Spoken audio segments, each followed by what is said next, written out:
لله نحن نستغفره ونؤمن به ونتوكل عليه ونعوذ بالله من شرور أنفسنا ومن سيئات أعمالنا من يهده الله فلا مضل له ومن يضلله فلا هادي له ونشهد أن سيدنا وحبيبنا ومولانا محمدا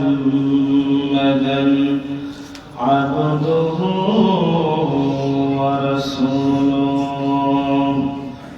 أما بعد فقد قال الله تعالى في كلامه المجيد والفرقانه الحميد جوان খুলে সবাই বলি আউযু বিল্লাহি মিনাশ শাইতানির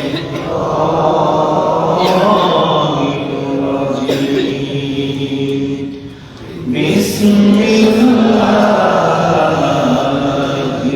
রাহমানির রাহিম সুবহানাল্লাযী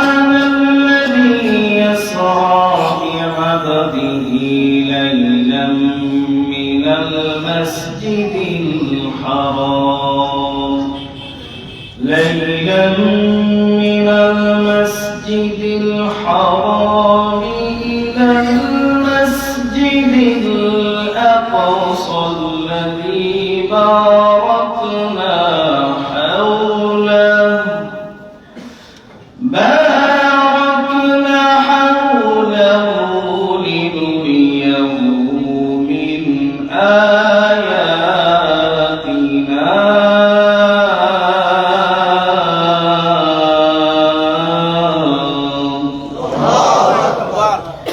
إنه هو السميع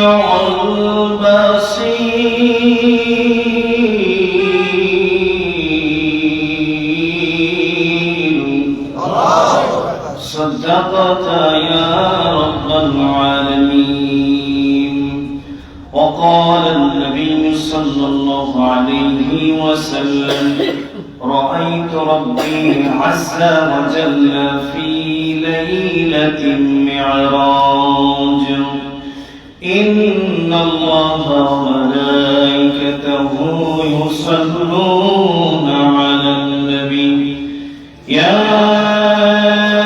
أيها الذين آمنوا صلوا عليه وسلموا تسليما اللهم صل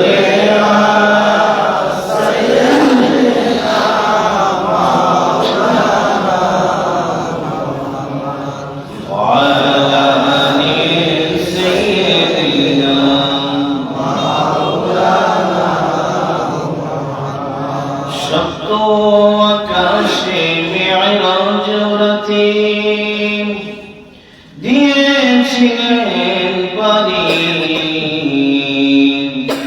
সপ্ত আকাশে মেরাজ রাতে দিয়েছিলেন পানি গোপন কথা কইতে গেলেন রাতে বন্ধুর বাড়ি ধুলির ধারা সারি আল্লাহুম্মা صلي على سيدنا وعلى آل سيدنا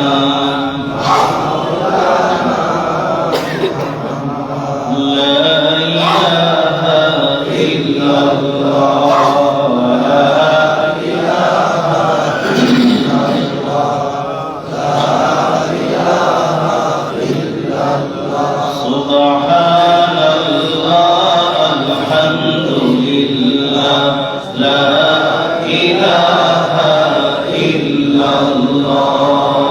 সুবহানাল্লাহ আলহামদুলিল্লাহ লা ইলাহা ইল্লাল্লাহ লা ইলাহা ইল্লাল্লাহ মুহাম্মাদুর রাসূলুল্লাহ সাল্লাল্লাহু আলাইহি ওয়াসাল্লাম। মন যদি দিতে হয় নবীকে দিও, ভালো যদি বাসতে হয় নবীকে বাসো।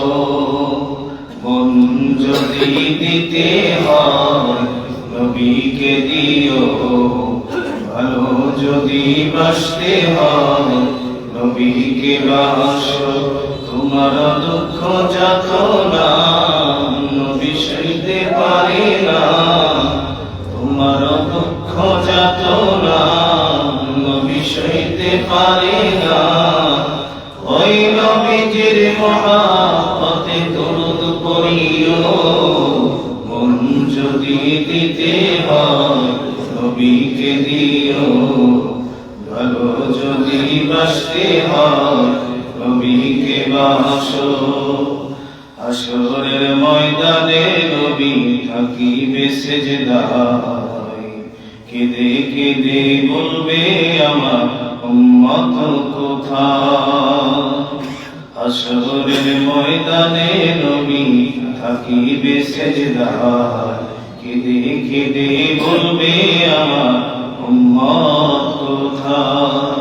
জানের চেয়ে বেশি তাকে ভালোবাসিও, মন যদি দিতে হয় নবীকে দিও, ভালো যদি বাসতে হয় নবীকে বাসো। আলহামদুলিল্লাহ, সমস্ত প্রশংসা মালিককে আল্লাহ, সুস্থতা দেওয়ার মালিককে আল্লাহ, শীত যিনি আনেন তিনি কে আল্লাহ, গরম যিনি দেন তিনি কে আল্লাহ। ওই রবের দেওয়া শিখানো ভাষার শুকরিয়া আদায় করছি সেই মহান মনিবের দরবারে, যিনি এই শৈত প্রবাহ উপেক্ষা করে সপ্তাহের শ্রেষ্ঠতম দিন, বরকতপূর্ণ দিন সাইয়্যিদুল আইয়াম জুমার দিন জুমার নামাজ আদায়ের জন্য, ইমানকে জাগ্রত করার জন্য মসজিদে আসার মতো বসার মতো তৌফিক দান করেছেন। আমরা যারা এই বরকত লাভে ধন্য হয়েছি সকলে জবান ছেড়ে আওয়াজ করে একই সাথে আওয়াজটা বাড়িয়ে কালিমাতুল শুকর বলি বলে আলহামদুলিল্লাহ। হৃদয়ের সবটুকু ভালোবাসা উজাড় করে দরুদ সালামের হাদিয়ার নাজরানা পেশ করছি বিশ্ব মানবতার মহানায়ক, পথহারা অধিকার হারা, নির্যাতিত নিষ্পেষিত লাঞ্ছিত বঞ্চিত মানুষের দরদি আমার আপনার দয়াল নবী রহমতের নবী উম্মতের শাফাঈতকারী বিশ্ব নবী মুহাম্মদুর রাসূলুল্লাহ সাল্লাল্লাহু আলাইহি ওয়াসাল্লাম। সম্মানিত দিনী ভাইরা, চলছে পবিত্র রজব মাস। আল্লাহ রাব্বুল আলামিনের কাছে একটি পবিত্রতম সম্মানিত মাস। ঐতিহাসিক বর্ণনা অনুযায়ী যে মতটা সবচেয়ে বেশি প্রসিদ্ধ, সেই মত অনুসারে এই রজব মাসের 26 তারিখ দিবাগত রাতে আমার আপনার দয়াল নবী যা ওসিলায় আমি আপনি দুনিয়াতে এসেছি, আসমান জমিন সৃষ্টি হয়েছে, মানুষ পেয়েছে সঠিক পথের দিশা, অধিকার হারা মানুষ পেয়েছে সঠিক অধিকার, বঞ্চিত মানুষ পেয়েছে ন্যায্য মর্যাদা।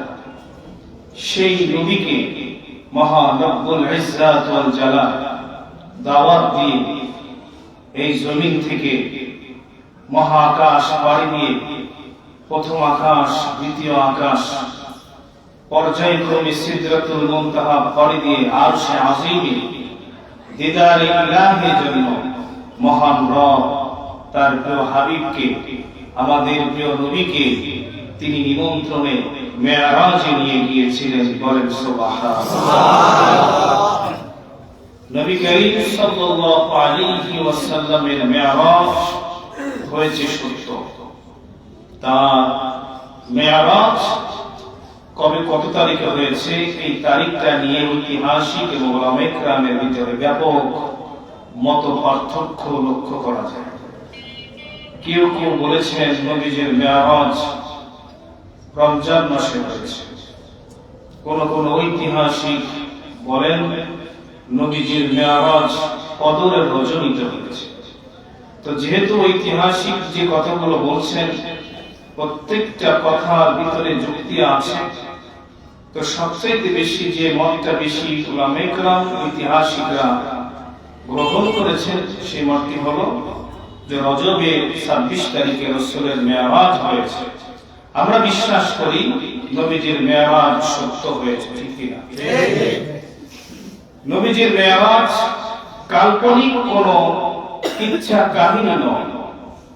নবীজির মেরাজ উম্মতের জন্য এক মহা নিদর্শন, উম্মতের জন্য এক বড় নিয়ামত। আল্লাহ পাক রব্বুল আলামিন আমার নবীকে এত বেশি পরীক্ষা নিলেন, পৃথিবীর সবচাইতে বড় এতিম বানায় ফেললেন। জন্মের আগেই বাবাকে হারিয়েছে, জন্মের পরপরই মাকে হারিয়েছে। যখন একটা শিশু পিতামাতার স্নেহ ভালোবাসা আদর যত্ন পাবে, ঠিক সেই মুহূর্তেই আমার নবী বাবা হারা, মা হারা, আদর ভালোবাসা সোহাগ হারা। এত কিছু কষ্ট করার পরেও আল্লাহর নবী তিনি কখনো চিন্তিত হন, ধৈর্য হারা হয়। সব সময় তাকে যিনি দেখে রাখতেন বলেন তো তিনি কে? আল্লাহ। আরো জোরে বলেন আল্লাহ। নবী করিম সাল্লাল্লাহু আলাইহি ওয়াসাল্লাম ছোট থেকে বড় হচ্ছে মহা পরীক্ষার মধ্য দিয়ে। একদিকে শিরক বিদআত, মানুষ উলঙ্গ হয়ে পবিত্র কাবা হওয়ার তাওয়াফ করছে, আল্লাহর সাথে প্রকাশ্যে শিরক করছে। পবিত্র কাবা ঘরের ভিতরে 360টি মূর্তি সুন্দর করে সাজিয়ে রেখেছে। আমার নবী এত জুলুম, এত কষ্ট সহ্য করার পরেও তিনি কখনো ভয় পান না। তিনি কখনো কি হয়নি? ভয় পান। নবীজি সাল্লাল্লাহু আলাইহি ওয়াসাল্লামের যেখানে ব্যথা, যেখানে নবীজি চিন্তিত হন, যেখানে নবীজি সাল্লাল্লাহু আলাইহি ওয়াসাল্লাম কষ্ট পান, ওই কষ্টের পরিবর্তে যিনি স্বস্তি এনে দেন তিনি কে? আল্লাহ। আমার বন্ধুরা, নবী করিম সাল্লাল্লাহু আলাইহি ওয়াসাল্লাম যখন তিনি মক্কায় ছিলেন, তার সবচেয়ে কাছের মানুষ হলো তার স্ত্রী উম্মুল মুমিনিন হযরত খাদিজা রাদিয়াল্লাহু তাআলা আনহা, যাকে রাসূল করিম সাল্লাল্লাহু আলাইহি ওয়াসাল্লাম বেশি বেশি মহব্বত করতেন। নবীজি সাল্লাল্লাহু আলাইহি ওয়াসাল্লাম সারাদিন দিনের কাজ, ইসলামের খিদমতে আঞ্জাম দিতেন, আর রাতের বেলা যখন বাসায় ফিরতেন হযরত খাদিজা রাদিয়াল্লাহু তাআলা আনহা আমার নবীজিকে শেল্টার দিতেন, সাপোর্ট দিতেন। ওগো নবী, আপনি ভয় পাবেন না, আপনার রব আপনাকে বলেনি, আপনি চিন্তিত হবেন না, আপনার রব আপনার সাথে আছে। সুবহানাল্লাহ। আর জোরে বলেন না সুবহানাল্লাহ। একজন আদর্শবান স্ত্রী স্বামীর জন্য মহা নিয়ামত। নবীজি সাল্লাল্লাহু আলাইহি ওয়াসাল্লাম বলেছেন, আদ-দুনিয়া কুল্লুহা মাতাউন ওয়া খায়রুল মাতাউদ দুনিয়া আল মাররাতুস সালিহা। আল্লাহর নবী বলেছেন, পৃথিবীতে তোমরা যা কিছু দেখো এগুলো সব কিছু সম্পদ, আর এই সম্পদের ভিতরে সবচেয়ে দামি সম্পদ হলো একজন নেককার স্ত্রী। সুবহানাল্লাহ। যেটি আমার নবীজি পেয়েছিলেন। সুবহানাল্লাহ। খাদিজাতুল কুবরা রাদিয়াল্লাহু তাআলা আর ইন্তেকাল হয়ে গেল, আর ওই ধারে তার আপন চাচা আবু তালিব আল্লাহর নবীকে অনেক বেশি মহব্বত করতেন। আবু জাহেল উতবা শাইবা এরা নবীজিকে গালি দিত, পাগল করত, এমনকি একদিন আবু জাহেল আমার নবীর পবিত্র চেহারা মোবারক এই মুখের ভিতরে একটা থাপ্পড় মেরেছে। আল্লাহু আকবার। আবু জাহেল থাপ্পড় মেরেছে নবীজিকে। নবীজি সাল্লাল্লাহু আলাইহি ওয়াসাল্লাম তিনি কান্না করেছেন, কেননা একটা ছোট্ট বাচ্চা সে যদি ব্যথা পায়, কষ্ট পায়, কেউ যদি বকা দেয়, সবার আগে তার বাবার কাছে অথবা মার কাছে এসে বিচার দিবে। কিন্তু আমার নবীজির বাবা নাই, মা নাই, কার কাছে বিচার দিবে? এজন্য নবীজি একা একা ঘরের ভিতরে কান্না করেছেন। কিছুক্ষণ পরে আবু তামিম এসেছে, ডাক দিয়ে বলছে, ভাতিজা মুহাম্মদ, তোমার চোখে পানি কেন? বলে, চাচা আবু জাহেল আমাকে জ্বর মেরেছে, আঘাত করেছে। নবীজি সাল্লাল্লাহু আলাইহি ওয়াসাল্লামকে সাদার মধ্যে রাখতেন, মুহাব্বত করতেন, ভালোবাসতেন আবু তালেব। যখন দেখেছে, শুনছে যে মুহাম্মদকে আবু জাহেল জ্বর মেরেছে, আঘাত করেছে, মুহাম্মদের চোখের পানি বের করে ফেলেছে, আবু তালেব তরবারি নিয়ে আবু জাহেলের কাছে চলে গেছে। বলছে, হ্যাঁ হ্যাঁ, তোর এত বড় সাহস, কেমন করে পারিস ভাতিজা মুহাম্মদের গায়ে আঘাত দিতে? তুই কি জানিস না আমার ভাতিজা মুহাম্মদের বাবা না, ভাতিজা মুহাম্মদের মা নাই? এতিম বাচ্চার শরীরে তুই আঘাত করলে কেমনে? আবু জাহেল শুনেরা, মুহাম্মাদের বাবা না থাকতে পারে, মা না থাকতে পারে, কিন্তু মুহাম্মাদের চাচা আবু তালেব এখনো জিন্দা আছে। আল্লাহু আকবার। নবী সাল্লাল্লাহু আলাইহি ওয়াসাল্লাম বলেছেন, সবচেয়ে জাহান্নামে কোন কষ্ট দেওয়া হবে? এই আবু তালেবকে। আল্লাহু আকবার বলেন। জাহান্নামে পায়ে জাহান্নামে শুধুমাত্র খুর ফুঁড়ে দেওয়া হবে। কেননা যে রাসূলের পক্ষে ছিলেন কিন্তু ঈমান আনে না, সে কি ঈমান আনে না, কিন্তু রাসূলের পক্ষে থাকার কারণে আল্লাহ তাআলা তার শাস্তিটা কিছুটা কমিয়ে দিবেন। আল্লাহু আকবার। আমার এই হাদিস থেকে আপনাদের কাছে একটা মেসেজ দিতে চাই। আবু তালেব মুসলমান হয় না, ঈমানদার হয় না, শুধুমাত্র রাসূলের পক্ষে ছিল, রাসূলকে মহব্বত করত, রাসূলকে ভালোবাসার কারণে, সাপোর্ট দেওয়ার কারণে যদি আবু তালেবের জাহান্নামের শাস্তির আযাবটা যদি কমে যায়, আর যে ব্যক্তি রাসূলকে পরিপূর্ণভাবে মেনে নেবে, ইসলামকে পরিপূর্ণভাবে যে মেনে নেবে, যে রাসূলকে পরিপূর্ণ অনুসরণ করবে, তার জীবনের সমস্ত গুনাহ তিনি ক্ষমা করে দিবেন। তিনি কে?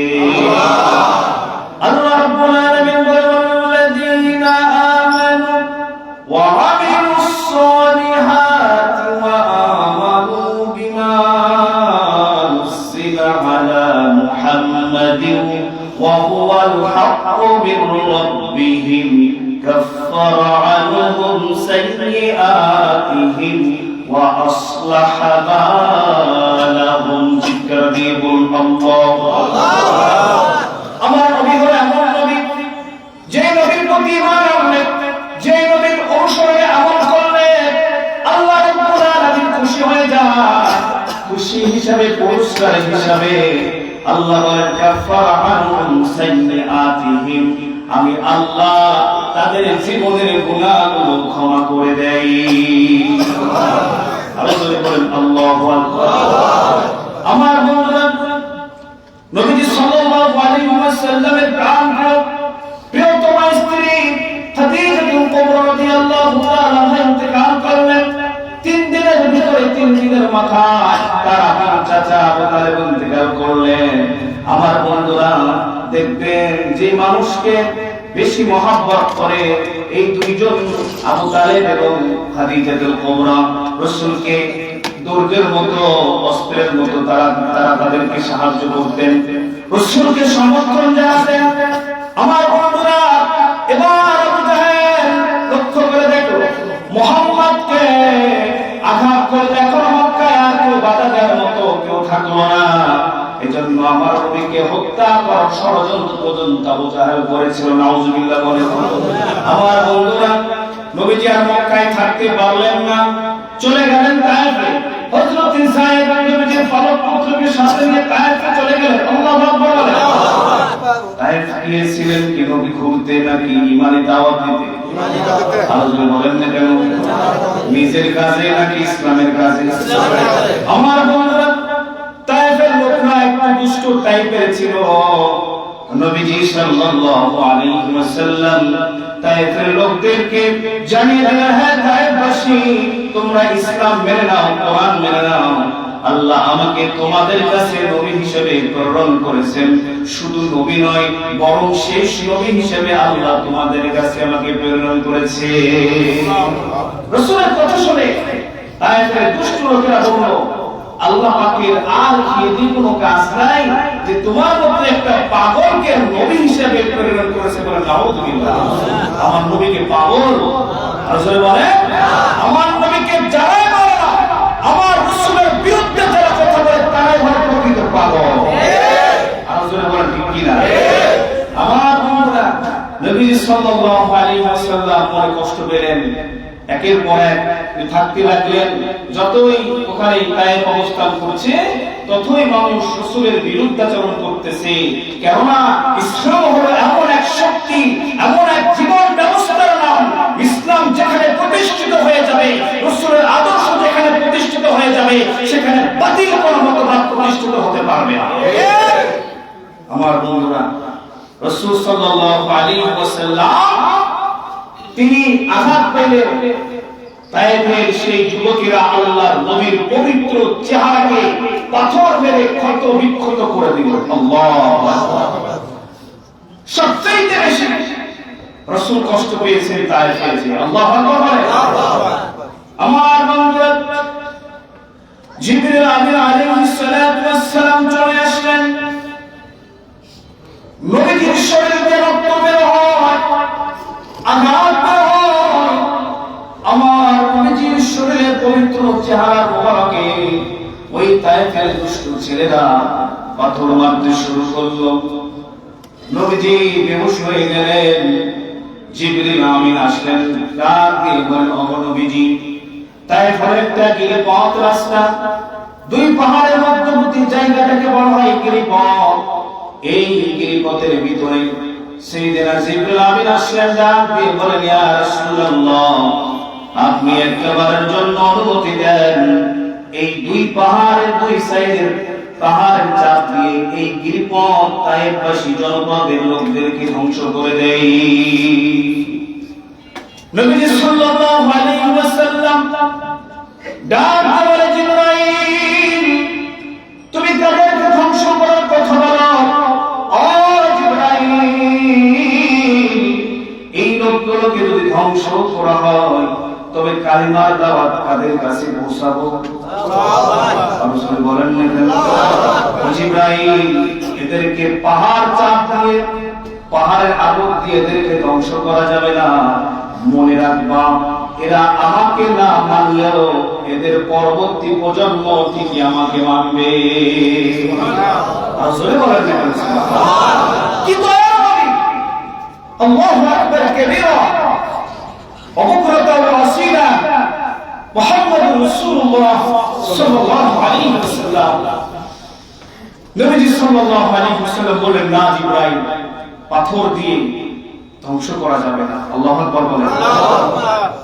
আমার বন্ধুরা, সাইয়েদনা জিবরিল আমিন আলাইহিস সালাতু ওয়াস সালাম এই পৃথিবীতে তিনটা সময় সবচাইতে দ্রুত গতিতে এসেছে। জোরে বলেন, কয়টা সময়? আর জোরে বলেন না কেন? একটা সময় জাতির পিতা ইব্রাহিম আলাইহিস সালাতু ওয়াস সালামকে যখন নমরুদ আগুনে ফেলেছিল, যখন নমরুদ আগুনে ফেলে দিল ইব্রাহিম আলাইহিস সালাতু ওয়াস সালামকে, আল্লাহ রাব্বুল আলামিন সাইয়েদনা জিবরাইলকে ডাক দিয়ে বলে, ও জিবরাইল, তুমি কোথায়? জিবরাইল বলে, ইয়া আল্লাহ, আমি তো সিদরাতুল মুনতাহা। আল্লাহ বলে, সিদরাতুল মুনতাহা মুনতাহায় পড়ে থাকলে হবে না। ও জিবরাইল দেখো নমরুদ আজকে আমার খলিলুল্লাহ ইব্রাহিম কামড়ে ফেলতেছে, যাও যাও আমার খলিলুল্লাহ ইব্রাহিম আলাইহিস সালামের কসম করার আগে ও জিবরাইল যাও যাও আমার বন্ধুকে তুমি যে হেফাজত করো। আমার বন্ধুরা জিবরাইল আমিন আলাইহিস সালাতু ওয়াস সালামের কিন্তু একটা বাহানা, 600 পাখা আল্লাহকে দান করেছেন। কত পাখা? আলোচনা বলেন না কেন? জিবরাইল আমিন বলেন ওই সময় আমি একটা পাখা 600 পাখা দান করার সঙ্গে সঙ্গে সেকেন্ড আগে আরো আগে আমি এসে হযরতে ইব্রাহিম আলাইহিস সালাতু ওয়াস সালামকে আমি ধরে ফেললাম। আর জোরে বলেন আল্লাহু আকবার। হযরতে ইউসুফ আলাইহিস সালাতু ওয়াস সালামকে যখন তার ভাইরা কুফে ফেলেছিল, শরীরের কাপড়টা খুলে উলঙ্গ করে হযরতে ইউসুফ আলাইহিস সালাতু ওয়াস সালামকে তারা কুফে ফেলে দিয়েছিল। এই দৃশ্য পৃথিবীর সমস্ত মানুষকে কাঁদায়। আসমান থেকে যিনি এই অবিচার লক্ষ্য করেছেন তিনি কে? আল্লাহ। আর জোরে বলেন তিনি কে? আপন ভাইয়েরা ভাইয়ের সাথে শত্রুতা করতে পারে, এটা নতুন কোন মন্ত্র না, এটা পূর্বের যুগ থেকে চলে আসতেছে। কথাটা কার? আল্লাহ। আমার বন্ধুরা ইউসুফ আলাইহিস সালাতু ওয়াস সালামের ভাইয়েরা তাকে লম্ব করে কূপের ভিতরে ফেলতেছিল। এমন সময় আল্লাহ পাক রব্বুল আলামিন হযরত জিবরাইল আলাইহিস সালামকে বললেন, ও জিবরাইল তুমি কোথায়? জিবরাইল বলে গো মাহবুব আমি তো সিদরাতুল মুনতাহায়। আল্লাহ বলে না না এই সিদরাতুল মুনতাহায় পড়ে থাকলে হবে না, যাও যাও আমার বন্ধু হযরত ইউসুফকে যে রক্ষা করো। আমার বন্ধুরা হযরত ইউসুফ আলাইহিস সালাম কূপের ভিতরে পড়বেন এমন অবস্থায় হযরত জিবরাইল আমিন এসে হযরত ইউসুফকে ধরে ফেলে। আর সুবহান আল্লাহু আকবার। 3 নম্বরে আমাদের নবী মুহাম্মদ রাসূলুল্লাহ সাল্লাল্লাহু আলাইহি ওয়াসাল্লামকে যখন তায়েফের লোকেরা পাথর মেরেছিল, আল্লাহর নবীর পবিত্র শরীর থেকে যখন রক্ত বের হয়ে জমিনে পড়বে এমন সময় অবস্থা হয়ে গেল। যখন পড়বে অবস্থা আমার বন্ধুরা আল্লাহ রাব্বুল আলামিন জিবরাইলকে ডাক দিয়ে বলে, ও বন্ধু জিবরাইল কোথায়? জিবরাইল বলে আমি সিদরাতুল মুনতাহায়। আল্লাহ রাব্বুল আলামিন বললেন, ও জিবরাইল সিদরাতুল মুনতাহায় পড়ে থাকলে হবে না, আমার বন্ধুর রক্ত তায়েফের জমিনে যদি পড়ে এই জমিনে কখনো ফসল জন্মাবে না। আর জোরে বলেন আল্লাহু আকবার। জিবরাইল আমিন আলাইহিস সালাতু ওয়াস সালাম এসে নবী সাল্লাল্লাহু আলাইহি ওয়াসাল্লামকে ধরে ফেললেন, ওই রক্তটা ধরে ফেললেন, জমিনে আর পড়ল না। আমার বন্ধুরা আল্লাহ পাক রব্বুল আলামিন বোঝাতে চাইলেন যতই মুসিবত হোক না কেন, যতই তোমাদের উপর বিপদ আসুক না কেন, যতই তোমাদের উপর জুলুম আসুক না কেন, বিচার করা হোক না কেন, তোমরা যদি আমার প্রতি তাওয়াক্কুল করতে পারো বিপদ থেকে যিনি মুক্তি করে দিবেন তিনি কে? আল্লাহ। ওয়ালা তাহিনু ওয়ালা তাহসানু ওয়া আনতুমুল আ'লাউনা ইন কুনতুম মুমিনিন। আল্লাহ রাব্বুল আলামিন বলেন তোমাদের কোনো চিন্তা নাই, কোনো ভয় নাই, হতাশাগ্রস্ত হয়ো না, বিজয় তোমাদের হবে। কাজ করতে হবে কার জন্য? আল্লাহ। আল্লাহর কার জন্য? ইসলামের জন্য, দেশের জন্য, দেশের মানুষের জন্য কাজ তোমাদের করে যেতে হবে। যতই তোমাদেরকে বিভিন্ন ধরনের ত্যাগ দিক না কেন, বিভিন্ন ধরনের অপবাদ দিক না কেন, তোমরা তোমাদের গতিতে চলবা, তোমরা ভেঙে পড়বা না। তোমাদেরকে যিনি বিজয় এনে দিবেন তিনি কে? আমার বন্ধুরা বিশ্বনবী সাল্লাল্লাহু আলাইহি ওয়াসাল্লাম তায়েফ থেকে চলে আসে, মনে বড় ব্যথা, চাচা হারাস হোক, স্ত্রী হারাস হোক, ওইদিকে তায়েফবাসীরা যে আঘাত করেছে, আল্লাহর নবী ব্যথা নিয়ে ঈশার নামাজ আদায় করে পবিত্র কাবা ঘরের পাশে ঘুমাচ্ছে, বিশ্রাম নিচ্ছে। আল্লাহু আকবার। মনে বড় ব্যথা, মনে বড় কষ্ট। আল্লাহ পাক রব্বুল আলামিন জিবরাইলকে ডাক দিয়ে বলে, জিবরাইল দেখেছো আমার বন্ধুর মনে কত ব্যথা, তার স্ত্রী দুনিয়া থেকে চলে গিয়েছে, আপন চাচা সেও দুনিয়া থেকে চলে গিয়েছে, তায়েফবাসীরা আমার বন্ধুর প্রতি কত বিচার করেছে, আহারে এই অবিচারটা জিবরাইল আমার বন্ধুর জন্য না, এই অবিচারটা তার উম্মতের জন্য। আল্লাহু আকবার বলে। আয় জিবরাইল দেখো তুমি যাও কাবার চত্বরে, আমার নবী ঘুমাইছে, আমার নবী বিশ্রাম নিচ্ছে। জিবরাইল এই মুহূর্তে যদি আমার বন্ধুর সাথে আমার সাক্ষাৎ না হয়, তাহলে বন্ধুর আর বন্ধুর কোন পরিচয় থাকতে পারে না। জিবরাইল আলাইহিস সালাতু ওয়াস সালাম আমার নবীকে সালাম দিলেন। বিশ্বনবী মুহাম্মদুর রাসূলুল্লাহ সাল্লাল্লাহু আলাইহি ওয়াসাল্লাম ঘুমিয়ে আছেন। নবীজি সাল্লাল্লাহু আলাইহি ওয়াসাল্লামের মাথায় তিনি হাত বুলিয়ে দিলেন, পায়ে হাত বুলিয়ে দিলেন। আল্লাহু আকবার বলেন। পৃথিবীর মানুষেরা, এই জিবরাইল আলাইহিস আমাদেরকে একটা শিক্ষা দিল। সেই শিক্ষাটা হলো ঘুমন্ত মানুষকে জাগ্রত করার জন্য চেঁচামেচি করার কোনো দরকার নাই, বরং ঘুমন্ত মানুষকে জাগ্রত করতে হলে তার মাথার উপরে হাত দাও, তার পায়ে হাত বোলাও, এমনিতেই সে তার ঘুম ভেঙে যাবে। ঠিক কিনা? আমার বন্ধুরা, জিবরাইল আলাইহিস সালাতু ওয়াস সালাম আমার নবীকে কোলে করে জমজম কূপের কাছে নিয়ে গেল।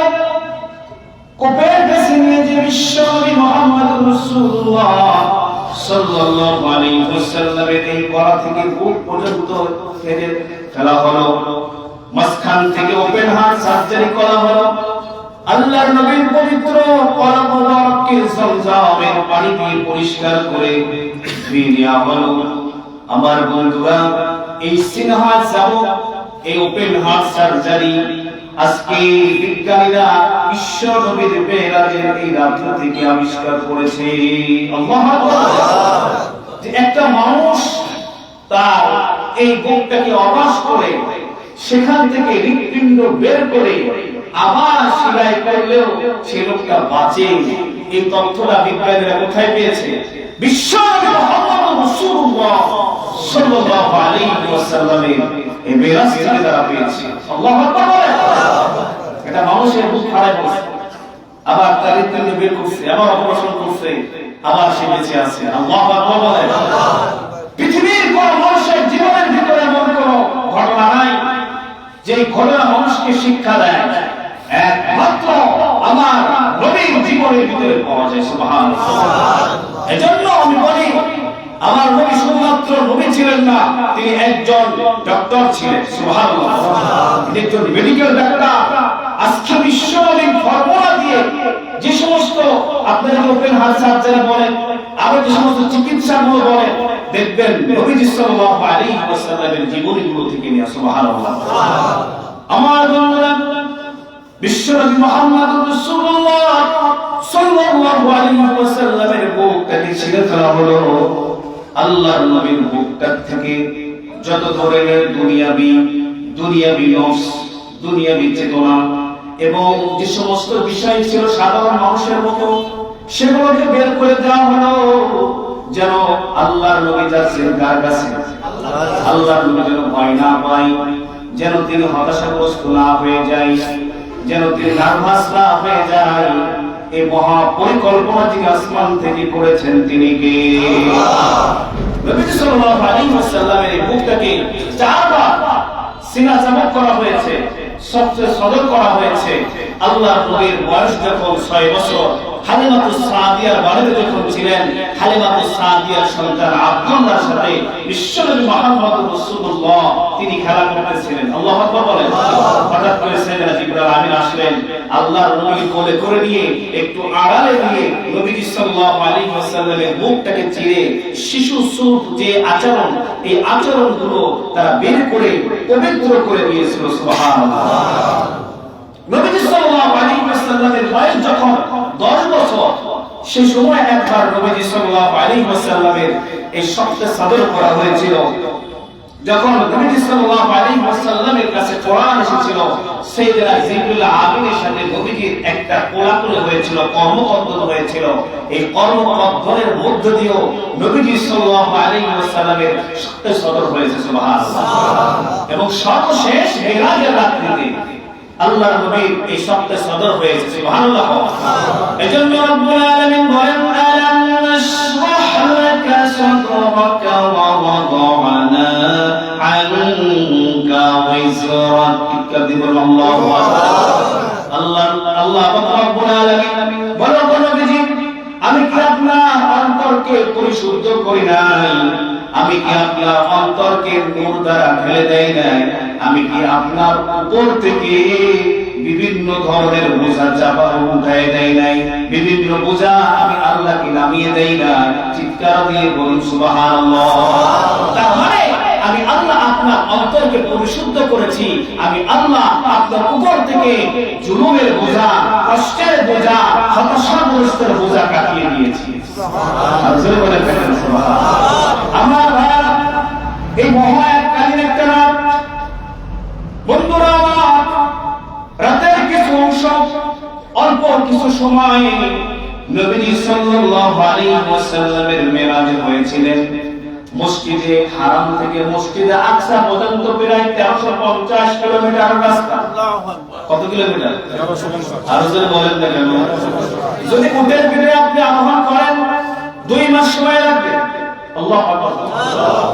যদি হেঁটে যান আরো বেশি সময় লাগবে। অথচ রাতের সামান্য কিছু অংশ সময়ের ভিতরে মেরাজ হলো। মহান একটা সত্য, মহান একটা ঘটনা।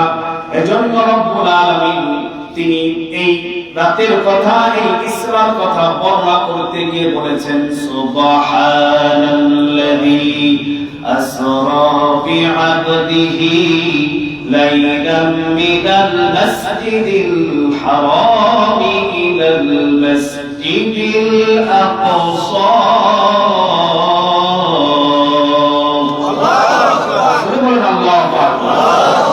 কত সুন্দর আল্লাহ রাব্বুল আলামিনের পরিকল্পনা। আমরা যখন কোন আশ্চর্য জিনিস শুনি, কোন ঘটনা শুনি, আমরা কি বলি? সুবহানাল্লাহ। কি বলি? সুবহানাল্লাহ, সুবহানাল্লাহ বলি, ঠিক না?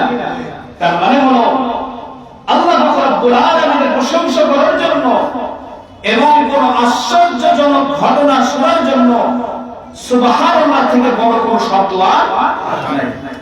নবী সাল্লাল্লাহু আলাইহি ওয়াসাল্লাম বলেন, যে ব্যক্তি একবার সুবহানাল্লাহ বলবে, সঙ্গে সঙ্গে আল্লাহ রাব্বুল আলামিন তার জন্য জান্নাতের ভিতরে একটা গাছ নির্মাণ করে দেন।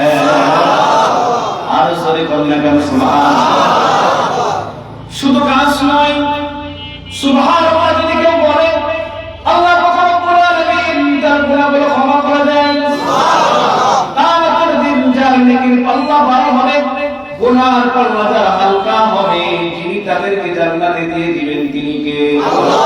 বুখারী শরীফের সর্বশেষ নম্বর হাদিস, কালিমাতানি হাবিবাতানি ইলার রহমান খাফিফাতানি আলাল লিসান সাকিলাতানি ফিল মিজান সুবহানাল্লাহি ওয়া বিহামদিহি সুবহানাল্লাহিল আযীম।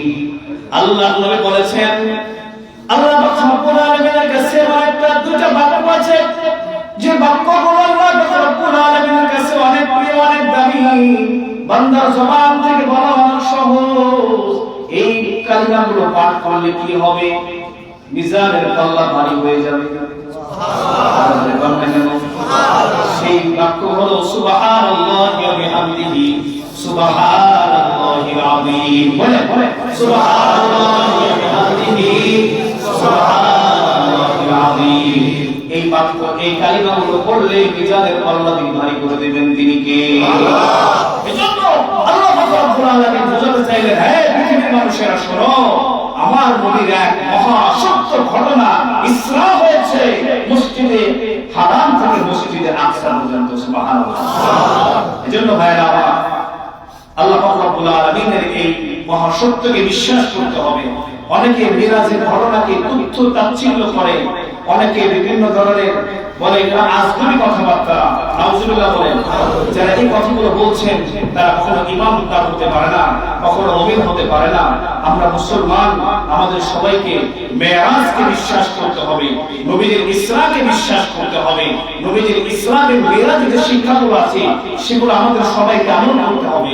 আল্লাহ তাআলা আমাদের সবাইকে তৌফিক